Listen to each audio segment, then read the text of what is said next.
Permanent address होना बहुत important है, और एक इमोशनल नीड होती है कंप्लीट एक फैमिली की। जितना भी फॉलो करता हूँ या जितना ट्रू लर्निंग से सीखा हूँ, तो डेफिनेटली ये जरूर चाहता हूँ ये भी आगे दूँ। मैं ये कहता हूँ एक घर बना लो यार, उसके बाद में दूसरा घर बनाने की नीड नहीं है, बिकॉज आप एक घर से ज्यादा नहीं रह सकते हो। और अगर वो दूसरा घर आप खरीद रहे हो और उसको आप 2.4 से 3% की रिटर्न के कारण एंड कैपिटल अप्रिसिएशन के कारण कर रहे हो, देन यू आर अ फूल। आसान नहीं था, बट बड़ी मुश्किल लोनर से मिला, बट जब मिल गया पाथ तो फिर मिल गया, फिर उस पाथ के ऊपर चलता रहा।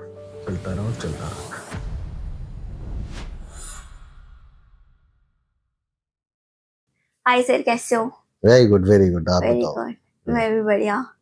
तो लास्ट एपिसोड में हमने बहुत कुछ सीखा, क्या होती है रियल एस्टेट मार्केट में, डील कैसे होती है, ब्रोकर क्या होता है, कंसल्टेंट में क्या डिफरेंस होता है। कंसल्टेंट एक तरह से R&D करके एक तरह से एक्सपर्टीज ले लेता है एक फील्ड की, और धीरे धीरे ओवर द इयर्स सब चीज की हो जाती है एक कंसल्टेंट को एक्सपर्टीज की, कमर्शियल की भी, रेजिडेंशियल की भी, क्योंकि उतना ही मार्केट है। मार्केट बहुत बड़ा है, मार्केट उतना नहीं है, मार्केट बहुत बड़ा है। Learning never ends. कंसल्टेंट की पढ़ाई जैसे डॉक्टर की पढ़ाई, नई नई टेक्निक्स आती हैं, दवाइयाँ आती हैं और रिसर्चेज आती हैं, वो एंड नहीं होती। अच्छा डॉक्टर वही है जो अपने आप को इवॉल्व करे, जो लर्न करे। अच्छा कंसल्टेंट, रियल एस्टेट कंसल्टेंट भी वही है जो टाइम के साथ चेंज हो, चेंजेस को के साथ इवॉल्व हो और लर्न करे। जिसका जहां पर लर्निंग एंड हो गई वहां पर खत्म हो गया। सो कंसल्टेंसी या कोई भी आपकी फील्ड है, तो लर्निंग तो हमेशा कंटिन्यूड ही रहती है, लर्निंग नेवर एंड्स जी। सो आप मतलब कैसे आप अपनी लर्निंग कंटिन्यू करते हो? बेसिकली लोगों से डील करके you get to learn a lot of new things. Deals are not learnings, deals are they are public interactions. Like या नॉर्मली सो रिसर्च क्या होती है? आप किसी अच्छे कंपनी के सीईओ से मिलते हो, बड़ी कंपनी से मिलते हो, बड़े आर्किटेक्ट से मिलते हो, उनकी प्लानिंग्स करते हो। आप एक ही टाइम पे, एक ही साल में, 6 महीने में कितना कुछ कर लोगे जी। तो सब it is all your passion towards your thing कि भी आप क्या अचीव करना चाहते हो। एक आदमी है तो वो कहते नहीं यार I am okay till here and I have to sell this project and मेरे को सेल करनी है। ओके एक कहता भी मेरे को लर्न करना है, मेरे को इंडस्ट्री के अंदर और जानना है and I want to know the industry. तो रियल एस्टेट तो बहुत बड़ा है। Real and estate are two different words. Everything is real estate, you taught me. Everything is real estate. Yes. Reality on land, whichever is existing, is real estate. Real estate नहीं होगा तो hospital नहीं होगा, तो police station नहीं होगा, तो park नहीं होगा जी, फैक्ट्रियां नहीं होंगी, हॉर्टिकल्चर नहीं होगा। So real estate is very vast जी। ये तो बहुत बहुत ज्यादा वास्ट फील्ड है। बहुत जल्दी मैं चाहता हूँ कि भी रियल एस्टेट कोर्सेज शुरू हो कॉलेजेस के अंदर। अब आ भी रहे हैं, इसको करें, ड्यू में आ रहे हैं। मतलब प्रैक्टिकली, मतलब एक है थ्योरेटिकल कोर्सेज, एक है education should go towards more practical learning and practical things. That is what the education system should be, but it's a long topic. Go on. You started it with me. I'm your first student as a real estate. No, my first student is Lavneet Dawaz. Oh, Lavneet sir. He was my mentor first. So yeah, your second student then. Yeah, you can say so. Oh. So for me, Lavneet Dawaz paid. I started an academy that time, and Lavneet Dawaz was my first student, and he paid me money to learn real estate from me, and then he joined me later. There is a lot to learn from you. So it's just the beginning. जैसे हमने last episode में discuss किया था, और जैसे आपने बताया everything is real estate, it brings me to this question, like how did you come up with this name trust and transparency realty, T&T realty? So normally people always used to call it Thapar and Thapar reality. So I always used to say no. So I believe in God a lot and I believe on his path. So मैं हमेशा ये कहता हूँ कि भी चाहे वो आपके टीम मेंबर्स हैं, चाहे आप खुद हो, चाहे आपके क्लाइंट्स हैं, चाहे आप जिनके लिए डेवलपर्स के लिए बिजनेस करते हैं या कंसल्टेंसी करते हैं, so to have that trust is the most important portion. आपको अगर मेरे ऊपर ट्रस्ट ही नहीं है तो हम कुछ नहीं कर सकते, एंड अगर मैं आपके साथ ट्रांसपेरेंट नहीं हूँ तो कुछ नहीं हो सकता जी। So that is how, and fortunately the company's name was T&T and it evolved. Yeah. Very simple. You would know that मैंने भी पहले यही सोचा था, Thapar and Thapar real estate होएगा, but then I am like क्या, तो इट वाज great कि when I found out कि okay, trust and transparency reality, then I saw you like how you like deal with people, with how you deal with the entire team. In fact, everyone loves you on the floor. I mean, I don't think so. yeah, everyone is like, I don't think so. no, even if Anyhow, you scold, that's very debatable. even So if you scold them, they're like, अगर उनके डांट सुन लेना कुछ ना कुछ सीख जाओगे आप. Even though so they are kind. I would say डांट तो किसी को नहीं अच्छी लगती. आपकी डांट चाहे मैं फ्लोर पे खुद हूँ. सबको अच्छी लगती है. अच्छा चलो अच्छी क्योंकि बात कोई है. ना कोई कुछ सीखता है उससे, because you have this much of experience and you have grown इतना as बुड्ढा a नहीं हूँ मैं. person. इतना एक्सपीरियंस नहीं है मेरे को. मैं तो अभी खुद सीख रहा हूँ. So ये तो चलती रहती है. बट हाँ जितना भी फॉलो करता हूँ या जितना हाँ जी. ट्रू लर्निंग से सीखा हूँ तो डेफिनेटली ये जरूर चाहता हूँ ये भी आगे दूँ. So learning grows. Yeah. आप किसी को लर्न करवाओगे तो आप खुद और लर्न करोगे. You will practice it more.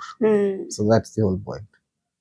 Yeah, that is absolutely true. Yeah. And so आज हमने इस टॉपिक पे बात करनी थी, रेंट करना चाहिए, बाय नहीं करना चाहिए रियल एस्टेट. आपका क्या थॉट, पॉइंट ऑफ व्यू इसके लिए? What are the pros and cons of buying versus renting a real estate property? No, are we talking about residential property or a commercial property? Residential, for self use, where you live. Okay, your so we are own talking home. about residential property. Absolutely. Because two kinds of real estate में आजकल investment वैसे तो बहुत सारी है. हाँ जी. But generally people इसको टू काइंड्स में कोरिलेट करते हैं, residential and commercial. Your question is pertaining to residential real estate. Yes.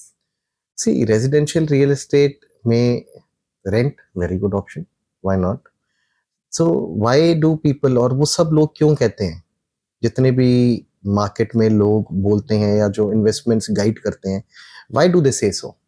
There is a number behind it. वो नंबर क्या है? The number is that if you buy an house, suppose the value of a house is 1 crore rupees. All right. So आप same घर को अगर आप rent पे लेने जाएंगे तो आपको वो एनुअली जो आपको रेंट देना पड़ेगा, that will land up between, I would say, about 0.20% per month. So that means 2.4% per annum. तो मतलब आपको वो घर 24,000 रुपए से लेके टू 30% टू 3%, मतलब 30,000 रुपए पे किराए पे मिल जाएगा. और अगर आप 1 करोड़ रुपए खर्चते हो, ठीक है, और आप ये देखते हो, वो ये नंबर गेम है इन्वेस्टर्स की, जो इन्वेस्टमेंट कंसल्टेंट्स है, वो कहते हैं कि भी अगर आप अपने पैसे बैंक में भी रख दोगे तब भी आपको 7% या 8% या 6% एफडी की रिटर्न मिलेगी. सो वो इसलिए कहते हैं कि भी आपको अगर रेंट पे ले लोगे तब आपको मिलेगा, मतलब 2.5%, 3% आपको अपनी जेब से खर्चने पड़ेंगे. वही पैसे को अगर आप बैंक में डाल दोगे तो आपको 7 से 8% बैंक ही रिटर्न दे देगा. तो आप तो प्रॉफिट में हो, आप अपने पैसे फिर भी बचा रहे हो, ठीक है. And it is liquid money, bank में पड़ी हुई है और ग्रो भी कर रही है रेंट से ज्यादा.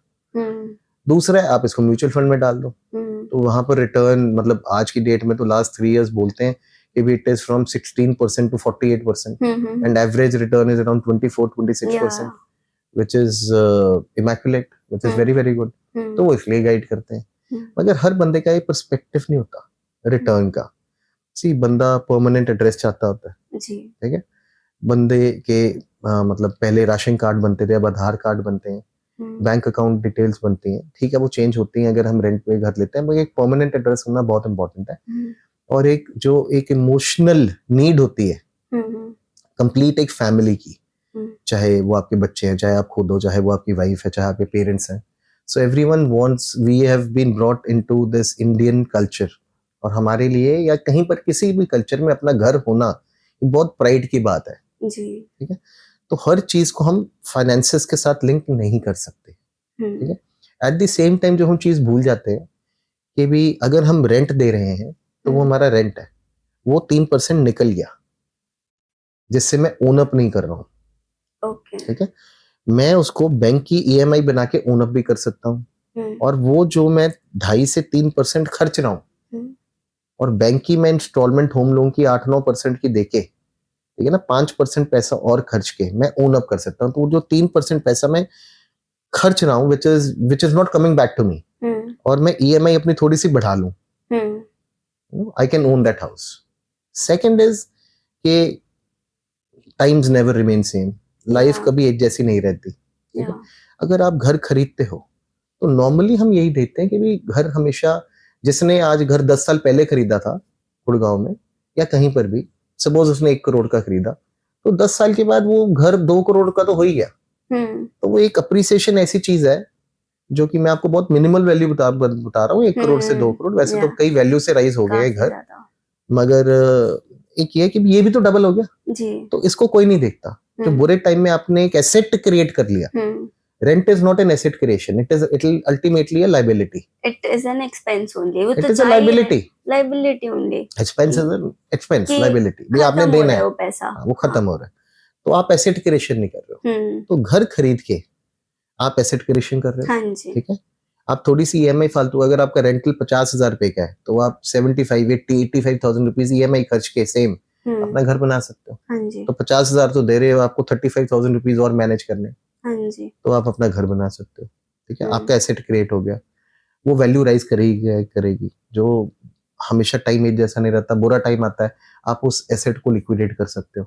ठीक है ना, तो मनी भी ग्रो कर रही है, आपका एसेट क्रिएशन भी हो गया, आपकी इमोशनल नीड भी सेटिस्फाई हो गई। सो ये कई तरह के परम्यूटेशंस कॉम्बिनेशंस हैं। सो इन्वेस्टमेंट कंसल्टेंट्स भी गलत नहीं बोलते, क्योंकि वो इन्वेस्टमेंट के पॉइंट ऑफ व्यू से समझाते हैं। मैं ये कहता हूँ एक घर बना लो यार, उसके बाद में दूसरा घर बनाने की नीड नहीं है, बिकॉज आप एक घर से ज्यादा नहीं रह सकते हो। और अगर वो दूसरा घर आप खरीद रहे हो और उसको आप 2.4 से 3% की रिटर्न के कारण एंड कैपिटल अप्रिसिएशन के कारण कर रहे हो, then you are a fool. So stop doing that. But एक घर आपकी एक इमोशनल नीड है, सोसाइटी की नीड है, परमानेंट एड्रेस की नीड है, आपकी फैमिली की नीड है, तो वो जरूर करो। एंड अपने बजट के मींस में रह के वो जरूर करना चाहिए। That is my input, that's my personal viewpoint. Yeah, that is really valuable because लोग ऐसा नहीं सोचते थे पहले कि मतलब even though they used to tell them कि घर नहीं खरीदना चाहिए, but एक सेंस ऑफ सिक्योरिटी जो आपने बोला कि एक होती है इमोशनल नीड, वो भी सेटिस्फाई हो गया अगर अपना घर है। उसके बाद जो सेकेंड होम लोग खरीदते हैं, उसको खरीदने की जगह they can just invest in mutual funds or index funds. Many. So never put all your eggs in one basket. Yeah, exactly. You have commercial, मैं real estate में हूँ, commercial. तो मैं definitely real estate को promote करूंगा कि commercial real estate खरीदो, agricultural land खरीदो, capital appreciation को देखो, recurring income को देखो, म्यूचुअल फंड में जो इन्वेस्ट कराते हैं वो म्यूचुअल फंड को मतलब बोलेंगे। So never put all your eggs in one basket, थोड़े पैसे यहाँ डालो, थोड़े। एज एन इंटेलिजेंट इन्वेस्टर जो अच्छा कंसल्टेंट होगा वो आपको हर तरह की राय देगा, तो आपको जानना चाहिए। फिर कंसल्टेंट की बात आ गई, consultant is very important.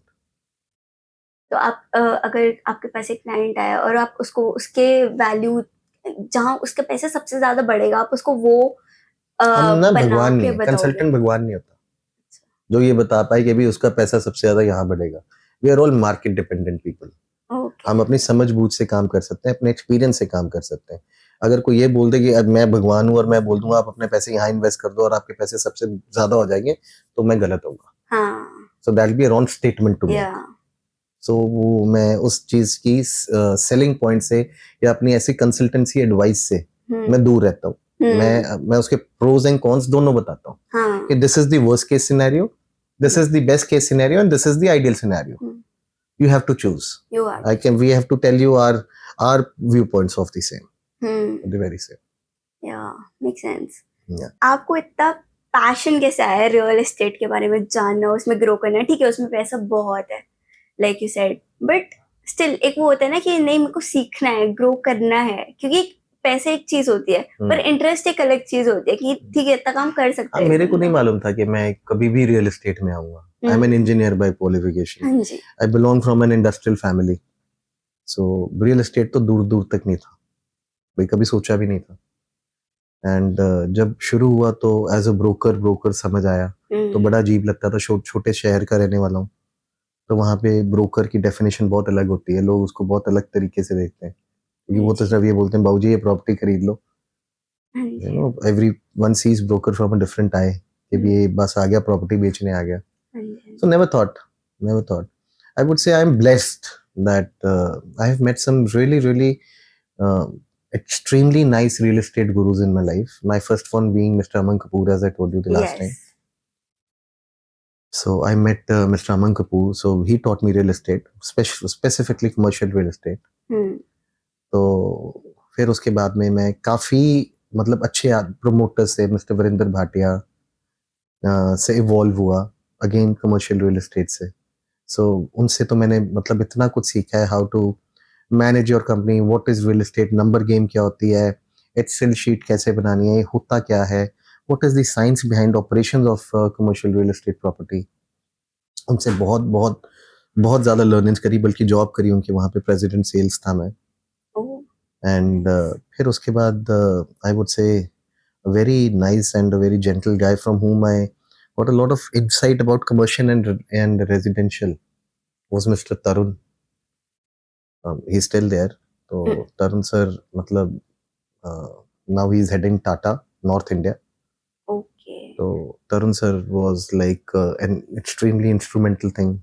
Mr. Achal Raina, so he headed DLF, MR, Unitech, M3M. So Achal Raina sir gave me how to make public relations. So he's a complete relationship guy. So I got the best of everyone, I would say. And the foremost and the most grounded learning that I would say, a most transparent learning that I have learned throughout my real estate career, which is about now, I would say about 16 years, is from Mr. Rakesh Kaul. So he's the CEO of L&T Realty. So that guy is like one man army. So right from a piece of land, to acquire that piece of land, to know the complete know-hows, to deal with the farmer, to deal with the land aggregator, and the complete legality of those land parcels, the basic concepts of residential and commercial products, and the complete clarity. So my very, very big learning in real estate goes from Mr. Rakesh Kaul. So he was one guy in the entire thing. Trust करना एक बहुत important चीज है जो मैंने सीखा। हमारे real estate के एक लैंड एग्रीगेटर होते थे, मिस्टर ललित मोदी, अभी भी हैं, बट अब वो काम कम करते हैं। बट जितना विश्वास और ट्रस्ट वो लोगों में करते थे ब्लाइंडली, तो ठीक है, उनको उसके रिवॉर्ड्स भी मिले, उनको उसकी पनिशमेंट्स भी मिली, which is fine, because if you trust the wrong people then you are punished, and if you happen to trust the right people then you are rewarded. You are blessed, like you are. I am, for sure. Is it? So that's it. That has been my real estate journey, and that is how the passion thing went on, developed, because I kept on meeting such great people in real estate. That was the thing. So आपने पढ़ाई उधर से लुधियाना से करी है? You're basically No, from my Ludhiana, 10th and 12th was from Ludhiana. My engineering was from Pune. Bharati Vidyapeeth College of Bharati Vidyapeeth, it's very famous. Yeah. It was a good college. I did it from Pune University. I was a sportsman throughout. I am a sportsman. Okay. So पढ़ाई तो करनी पड़ी, क्योंकि family को ऐसी belong करता था, तो उन्होंने बोला भी पढ़ लो। नालायक था मैं, so not interested in पढ़ाई लिखाई ज्यादा, बट हो गई इंजीनियर बन गए। ठीक है। मगर कुछ ऐसा बहुत ज्यादा मेरा इंटरेस्ट नहीं था।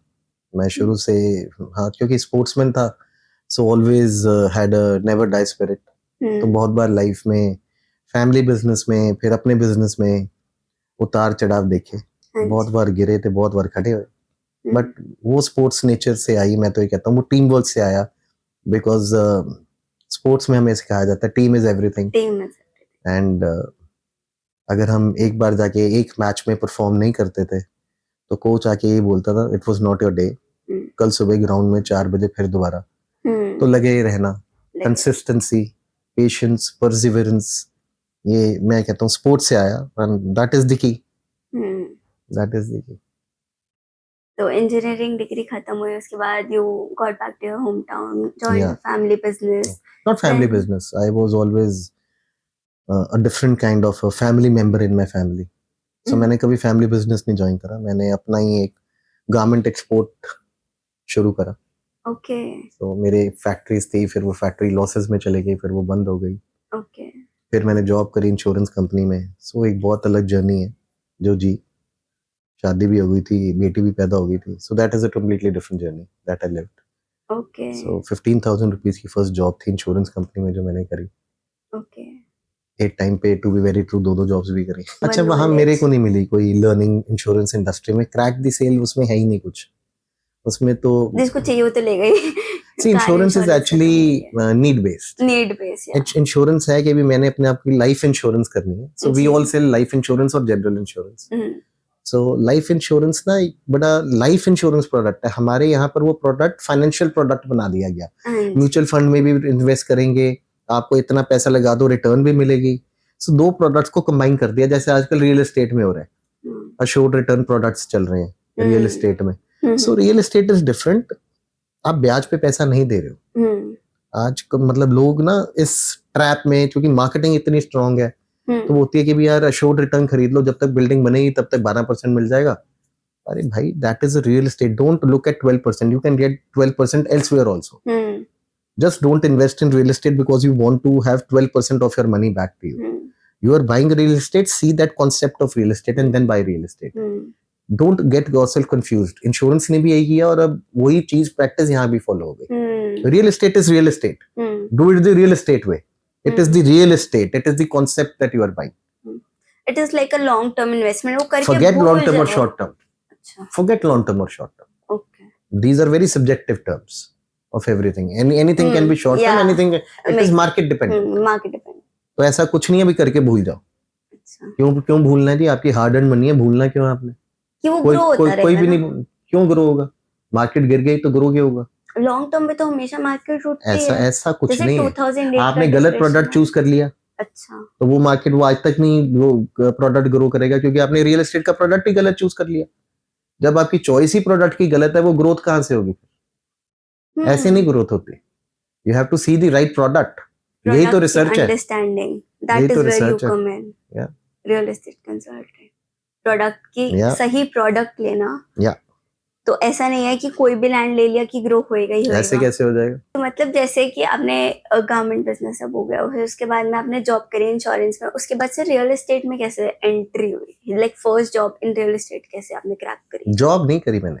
मैं एज एन एंटरप्रेन्योर एंटर करा था. अच्छा. सो मेरे को सर्टेन बंदों ने, जिन्होंने मेरे में पोटेंशियल देखा, तो वो मेरे को लुधियाना से यहाँ लेकर आए. तो उन्होंने बोला a guy like you. So I was working as an export manager in an export company, EOU company, export oriented company थी. ट्रेडिंग करते थे. बिल्डिंग मटेरियल्स में हेड करता था डिवीजन. तो वो कहते कि अभी गुड़गांव आओ, तो आप एक बार आके रियल एस्टेट देखो. तो जब मैंने गुड़गांव आके रियल एस्टेट देखी, I was very fascinated by it. So वो मेरे को यहाँ पर लेकर आए. तो जब वो लेकर आए and I saw real estate, मैं बड़ा इम्पल्सिव नेचर का हूँ. When I like something, I like something. And I just jump into it without thinking the pros and cons. I never had money. So, but आए यहाँ पर and real estate में, हाँ फिर again sportsman था, hard working nature का था, थोड़ा head on my shoulders है और था, तो चीज़ों को समझता था scientifically and non-scientifically and emotionally and hard work. तो सारी चीज़ों का combination हुआ. God was kind. अच्छे लोग मिलते गए. तो real estate industry में enter बड़े आसान नहीं था, बट बड़ी मुश्किल योनर से मिला. बट जब मिल गया पाथ, तो फिर मिल गया. फिर उस पाथ के ऊपर चलता रहा. फिर जर्नी है. फिर 2012 में कुछ हुआ, फिर 2015 में कुछ हुआ, फिर 2018 में कुछ हुआ. फिर वो जर्नी है, हर की लाइफ में होती है. आपकी लाइफ में भी आपकी अपनी जर्नी है. तो सबकी जर्नी होती है. तो मेरी अपनी जर्नी रही, व्हिच वाज ओके. जैसे आपने बताया आपने स्टार्ट ही 2008 में किया था. 2008 नवंबर. Which was Great Depression time, like all over the country, even in the West. हाँ, गुड़गांव में तो बहुत बुरा हाल था. बहुत ही बुरा था. मार्केट बहुत ही ज्यादा डाउन थी. It was like the Great Depression period, right? 2008. So all the markets were crashing. And how did you get your first sale in that year, 2008? So it was never about sale for me. Okay. For me, हर लोग ना cell. मैं कहता हूँ पहले समझो तो सही. Cell तो अपने आप हो जाएगी. What is sale? अगर मैं आपको बता दूं ये चीज आपके लिए अच्छी है और आप इस चांस को मिस कर जाओगे अगर आप इसको नहीं लोगे, बट मेरे को उसके लिए प्रोडक्ट की समझ होनी चाहिए. अगर मेरे को समझ ही नहीं है, मेरे को नॉलेज ही नहीं है, तो मैं सेल क्या करूंगा? मैं सेल कर ही नहीं सकता. For me it is always about learning and that is what I tell all my team members also. Learn. जब लर्न करोगे और एक मतलब आप उस इन्वेस्टर या पर्सपेक्टिव क्लाइंट या किसी के भी सामने बैठोगे और उसकी नीड को समझोगे, और फिर उसको अपनी कंसल्टेंसी दोगे, अपनी एडवाइस दोगे as an advisor. he will automatically get sold. So you have to gain knowledge. Sale तो अपनी आपकी नॉलेज की वजह से होती है. मैं तो नॉलेज का भूखा हूँ जी. और मैं बोलता हूँ नॉलेज लर्न करते रहो और सेल होती रहेगी. So मेरा फर्स्ट प्रोडक्ट एमरल्ड प्लाजा था. मेरा फर्स्ट गुरु मैंने आपको बताया मिस्टर अमन कपूर थे. तो उन्होंने मेरे को रिटेल का गुरु मंत्र दिया. मेरे को समझ आ गया. मेरे यहाँ उतर गया और जो वो उतरा तो बस फिर उतरा. फिर मैंने उसको फॉलो करा. मेरे को पाथ मिल गया. फिर आपको पाथ मिल गया. Like you found the learning, the purpose of your That life, knowledge, basically. That that knowledge gave me that path. Not purpose of my life. Purpose of life is not this. Okay. Purpose of life is a very vast term. Purpose of life is something different. Purpose of life in terms of your career, per se. No, that's not correct. I'm an entrepreneur. Yeah. I'm a real estate consultant. मेरी एक one of the honors है. Yeah. But it is not कि भी मेरा purpose of career real estate ही है. मैं एक entrepreneur हूँ. तो मैं चीजों को काफी चीजों को बहुत डिफरेंट पर्सपेक्टिव्स और उससे देखता हूँ. मेरी दूसरी कंपनी भी है टाइमलेस एस्थेटिक्स. हाँ जी. सो मैं उसको भी रन करता हूँ. मेरी एक सीमेंट डिविजन भी है. मैं सीमेंट ट्रेडर भी हूँ. तो मेरे लुधियाना में वो भी C&F है. तो मैं वो भी चलाता हूँ. गुड़गांव के लोग मेरे को यहाँ पर ये जानते हैं. Yes, for me this drive of being a real estate consultant is very strong. I'm learning and evolving. I am evolving in every other field as well. आप मेरे को as a real estate consultant देख रहे हो.